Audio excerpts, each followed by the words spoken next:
Namaskar. Welcome to the second session of Straight Drive. I am Sudhanshu Mani. The past week, news of racial protests in United States has been raging. And in recent months, the news of misery of the migrant laborers in India has been there for you to see.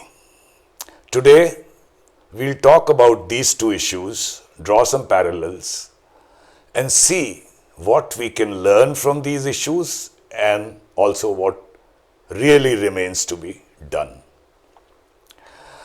You would have read about what happened in Minnesota in the United States, but just a brief recap.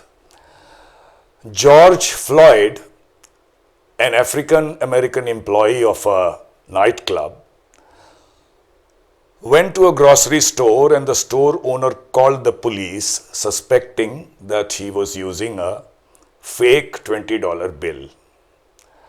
Derek Chauvin, a white policeman with three others, apprehended him, and initially the police claimed that Floyd was resisting arrest, although certain videos later showed that this was not the case.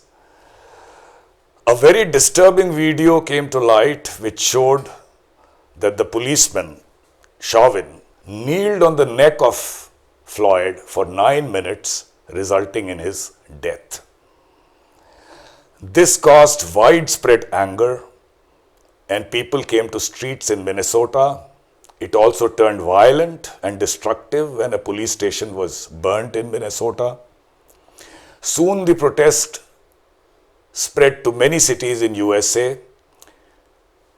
Generally peaceful, but there were very destructive demonstrations also, and property, both private and public, was lost.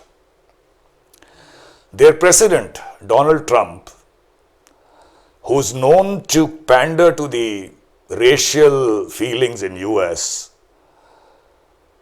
among the whites, tweeted that if the looting starts, shooting starts. And he also called the protesters thugs. Well, Trump has been known to do these things in the past also, before he got elected as president and even after he got elected. So that is no news. What is news?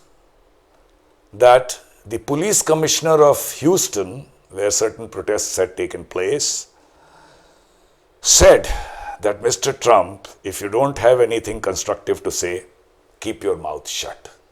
What is news? That Trump's tweet, which called them thugs, or when the looting starts, shooting starts, was blocked by Twitter. What is news is the powerful imagery of a large number of whites also joining the African American people in these protests. The debate in US is on a slightly different plane this time. The discourse is that these deaths occur, there is a lot of rage, but slowly the headlines recede and we move on. This cycle, they are saying, has to stop. We hold these truths to be self-evident, that all men are created equal and that they are endowed with certain rights, unalienable rights like life, liberty, and pursuit of happiness. This is what was declared in the Declaration of Independence in 1776.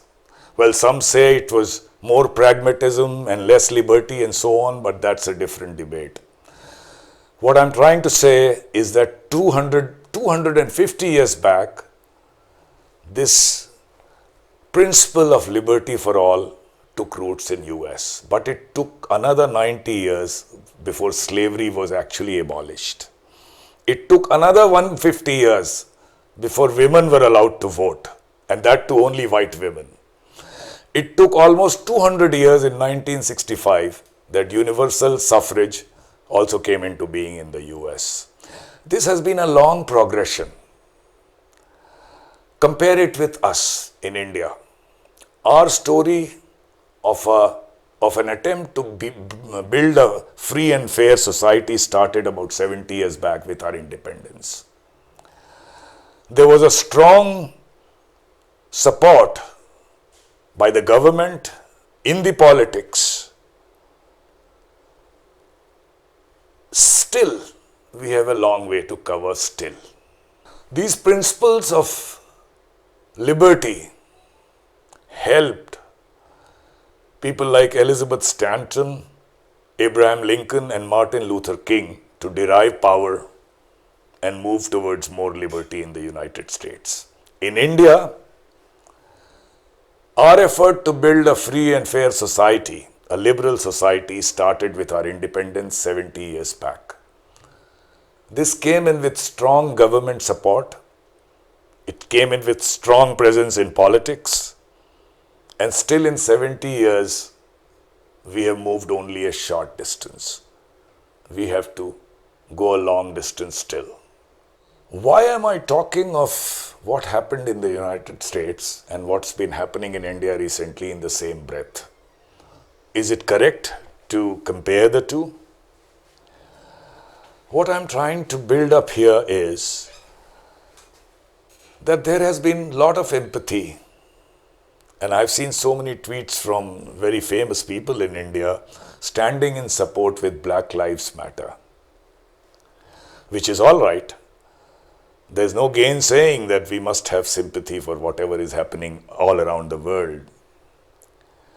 But it cannot be selective. Is there some truth that this sympathy and this empathy is performative? This is selective wokeness?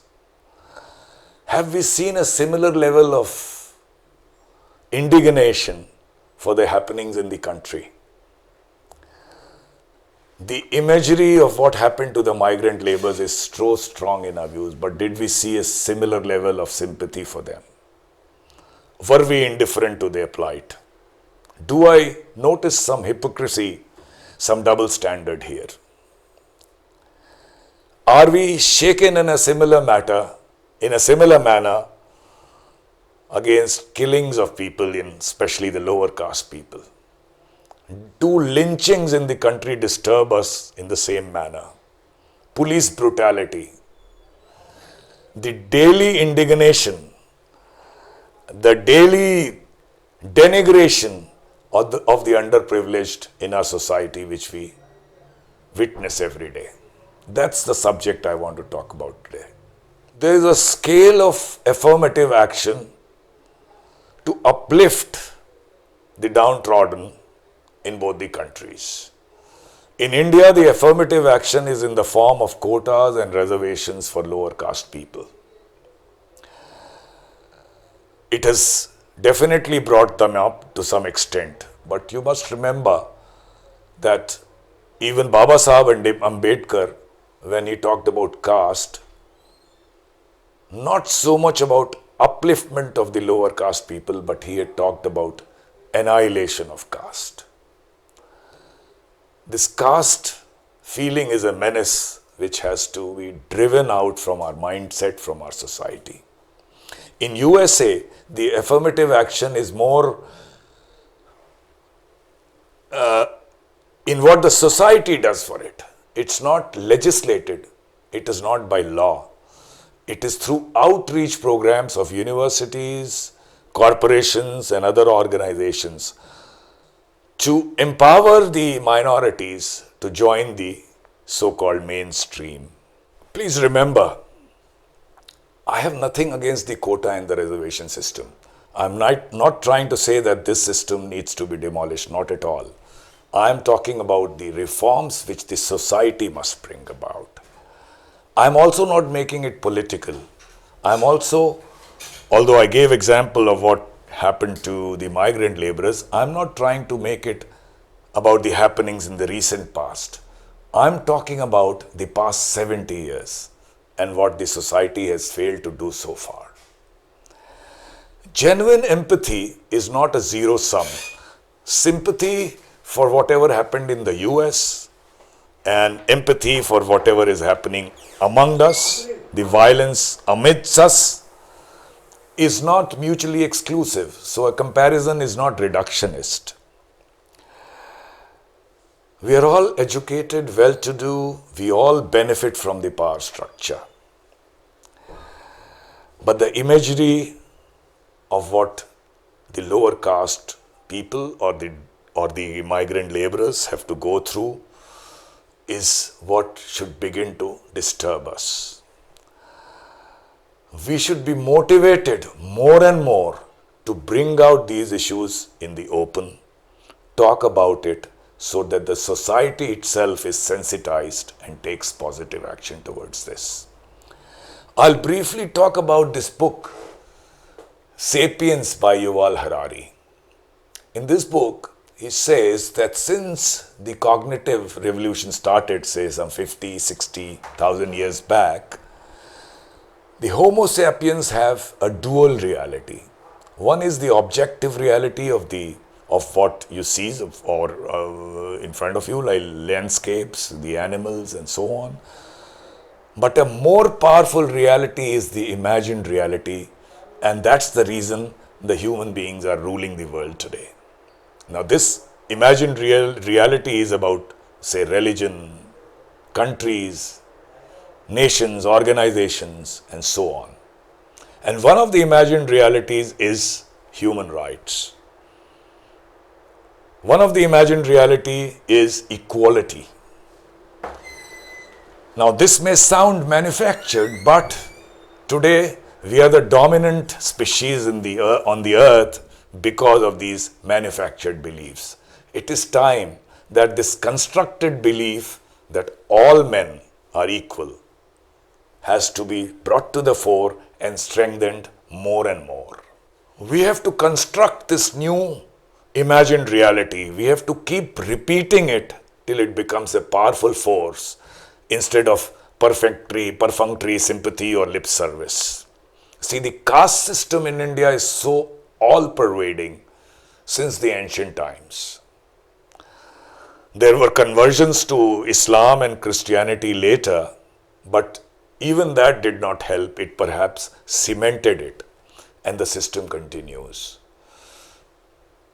We have to take ourselves towards this actual annihilation of caste so that it is in our consciousness that there is no distinction like caste or class among us. Movement against beliefs held over centuries must start to gain momentum if India has to become a progressive, liberated country. Effective, lasting change for entire country will be made possible when everybody is liberated from the deeply ingrained societal racism or casteism. Friends, in India we are not immune to disease of racism and casteism. The conversation I am trying to provoke on equality is one which is either sidestepped or sugar-coated or lost in a maze of politics.